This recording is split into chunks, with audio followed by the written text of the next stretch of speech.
Olá pessoal, chegamos à sétima aula. Hoje nós vamos falar sobre representação da informação.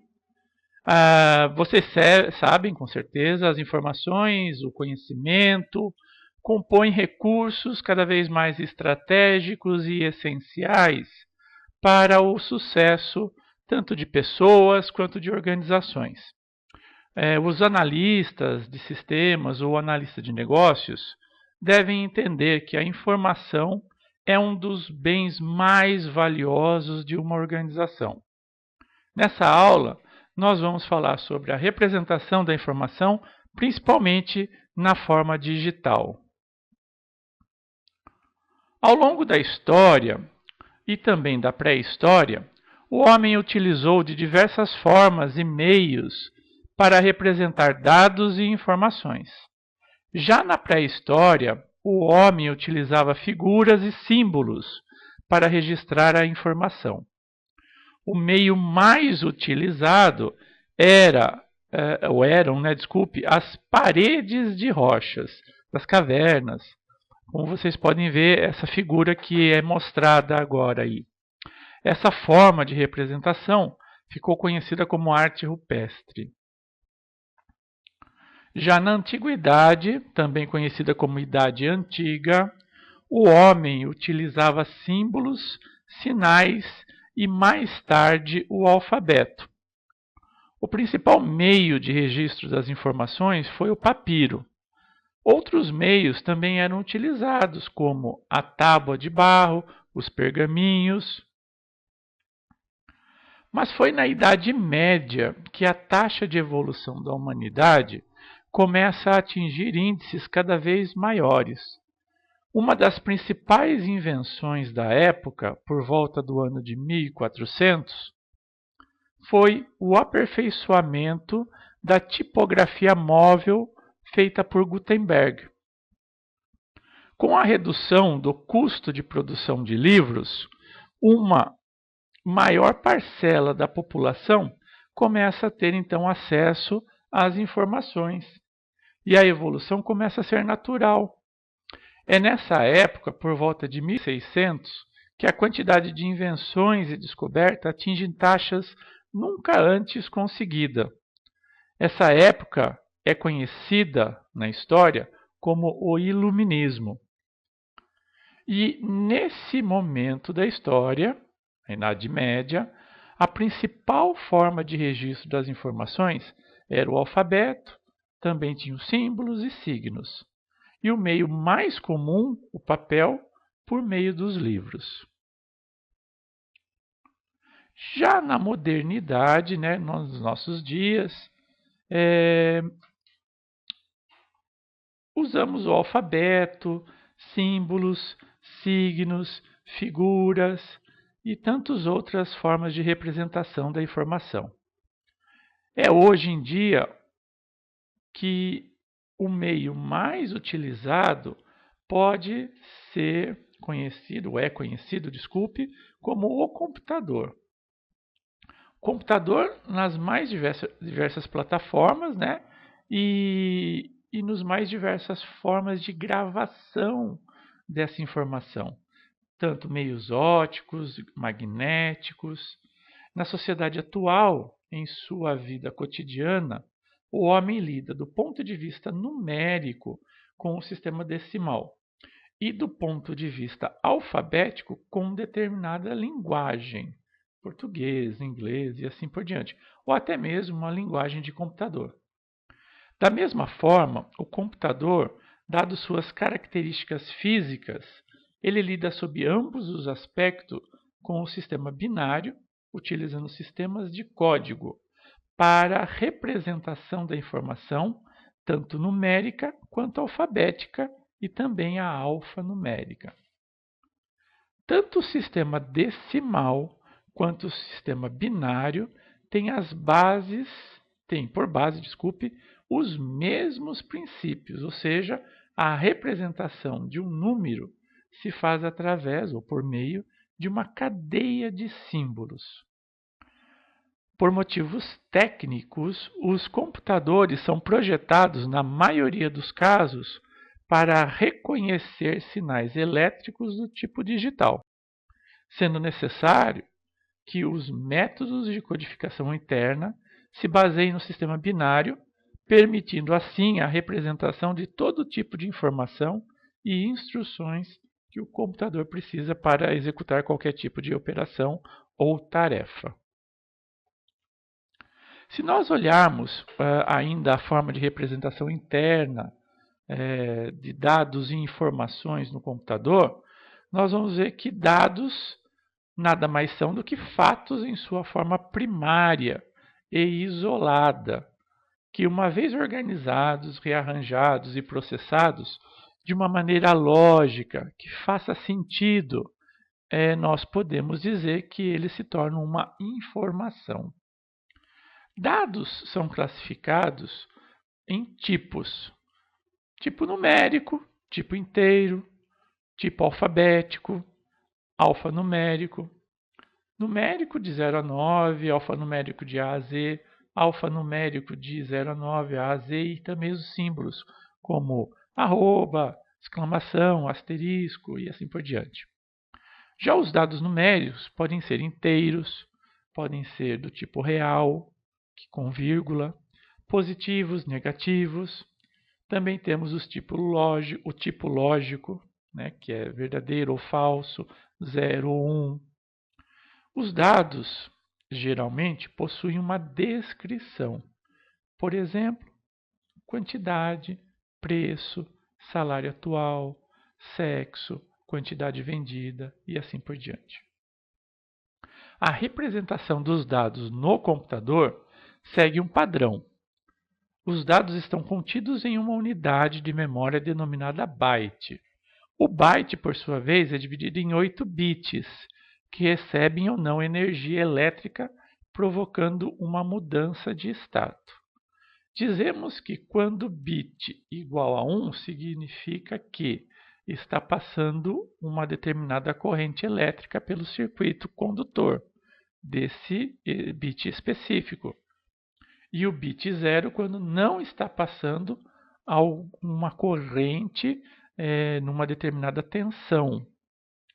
A combinação desses estados do bit dentro do byte irá representar o caractere armazenado nele, ou seja, uma combinação de zeros e uns. Após o processamento dos dados, os mesmos estão organizados em registros e eles são então gravados em algum meio, como por exemplo uma fita magnética ou algum tipo de gravação ótica, por exemplo. Vamos agora ver como essa representação acontece internamente, especificamente mais tecnicamente nos computadores. Os dados e informações que um sistema informático manipula internamente podem ser representados conforme sua característica, da seguinte forma: alfabéticos, alfanuméricos e numéricos num modelo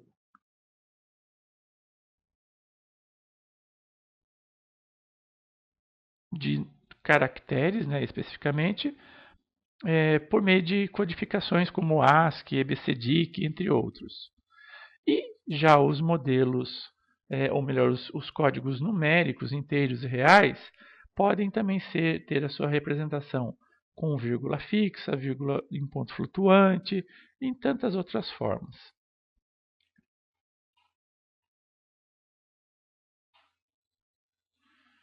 Nos códigos alfanuméricos, cada caractere é representado por meio de um byte, 8 bits, de modo que todo tipo de informação pode ser utilizada internamente formando cadeias de bytes sucessivos, que irão representar cadeias de caracteres, dados e informação. Nem todos os padrões de códigos utilizam todos os 8 bits dentro de um determinado byte, Existem, então, várias formas de representação. A primeira forma de representação utilizava, por exemplo, 6 bits para representar um caractere. Consequentemente, se nós elevarmos 2 à sexta, a gente vai ter basicamente um número de combinações aí igual a 64, ou seja, eles podiam representar até 64 caracteres. Um pouco mais à frente, dado a necessidade de novas representações, de outros caracteres, maiúsculo e minúsculo e assim por diante, isso motivou o desenvolvimento de códigos de 7 bits. Um dos primeiros e mais utilizados foi o código ASCII, que é American Standard Code for Information Interchange. E ele, basicamente, no primeiro momento, utilizava 7 bits e, em seguida, começou a se utilizar 8 bits para sua representação.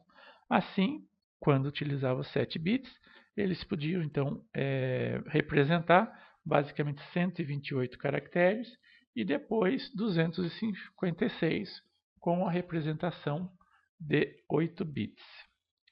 Aqui nesse slide você consegue identificar uma parte da tabela ASCII utilizando 8 bits. Aqui estão os primeiros 127, aproximadamente 127 caracteres. E aqui, nessa outra, você também consegue identificar os mesmos 128 caracteres iniciais, sendo que aqui você consegue identificar os iniciais, que são códigos de controle, efetivamente. Os números, ou melhor, o número de bits que representa um determinado valor numérico, inteiro ou real, é chamado de palavra. O tamanho da palavra depende do computador utilizado e corresponde, portanto, à quantidade de bits que este é capaz de transferir numa determinada operação interna. Portanto, se seu computador é de 32 bits ou de 64 bits, esse é o tamanho da palavra, ou seja, a quantidade de bits que ele utiliza para transferir informações de um componente para outro internamente. Essa, portanto, é uma das razões que um sistema operacional desenvolvido especificamente para um computador, uma máquina, não funciona em outro. Por exemplo, um Windows de 64 bits, ele não deve funcionar num computador de 32 bits. No que concerne à representação interna de um valor numérico inteiro, nós já vimos que esse valor ele pode ser representado por diversas formas. Por exemplo, em Pascal, uma determinada variável do tipo inteira, conhecida como integer, por exemplo, utiliza 2 bytes para representar aquela informação. O bit mais à esquerda desse conjunto de 16 bits, portanto, contém o sinal do número, positivo ou negativo. Se nós encontrarmos ali um bit 0, significa que o número é positivo. Se nós encontrarmos o bit 1, ele é negativo. Já a representação de um número real, nós vamos ver isso lá na aula número 11. Não percam, hein? Não percam essa aula número 11. Nesse slide você consegue, então, identificar aqui, nós temos aqui uma informação, uma palavra aqui, informática, @hashtag. E aqui nós temos, então, como é que essa informação ela é codificada utilizando a tabela ASCII. Então, o I seria, então, substituído por 01001001 e assim por diante. Nesse outro slide, nós vemos, ao invés de uma palavra, nós vemos os números. Como é que os números, então, são representados também internamente lá na memória. O 2, ele será convertido para 0011, 0010 e assim por diante. A hierarquia natural de armazenamento de um dado ou uma informação é a seguinte. A forma mais simples E a menor unidade são os bits. Nós já vimos isso. O conjunto, então, de 8 bits, nós conseguimos, então, chegar a 1 byte, um caractere. O conjunto de bytes de caracteres formam, então, o que nós chamamos de campo. Por exemplo, o nome ou o sobrenome de uma pessoa podem ser conhecidos ou chamados de campo. Ou ainda o nome de uma rua, o código de um cliente, data da fatura e assim por diante. A organização, ou seja, a junção de campos dá origem aos registros ou linhas.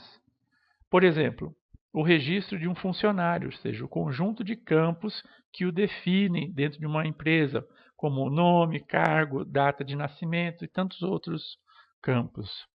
Esses, então, são os registros. Finalmente, os registros são organizados em tabelas, quando trabalhamos, por exemplo, em banco de dados, ou então em arquivos, quando trabalhamos em estruturas do tipo arquivo. Essa é, basicamente, a estrutura crescente natural de um conjunto de dados.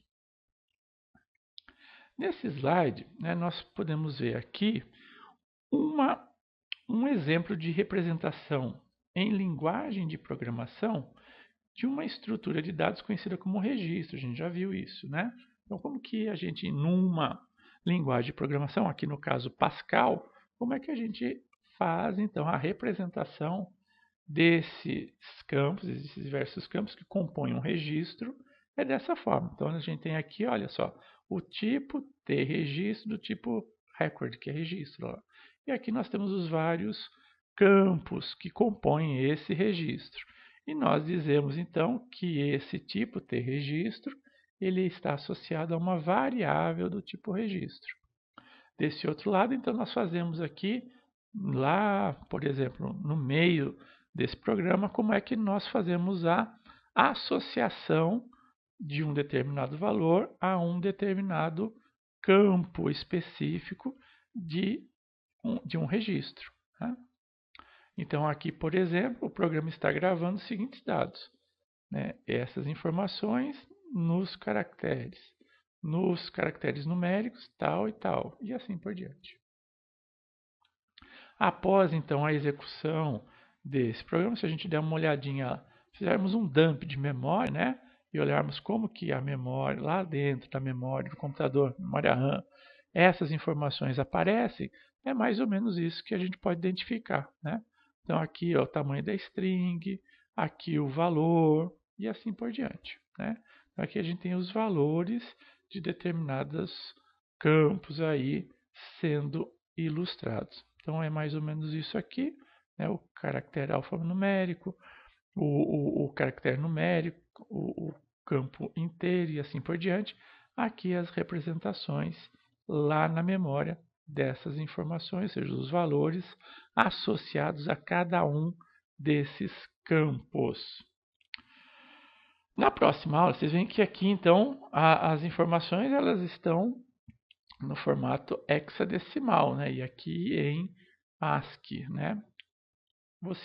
nós vamos, juntos, nós vamos ver na próxima aula como é que nós, então, podemos fazer esse processo de conversão, como que a gente consegue entender especificamente essa informação, seja ela em binário, seja em hexadecimal, em decimal, em octal. Então, portanto, não percam na próxima aula sobre conversão entre as bases. Um forte abraço a todos, bons estudos!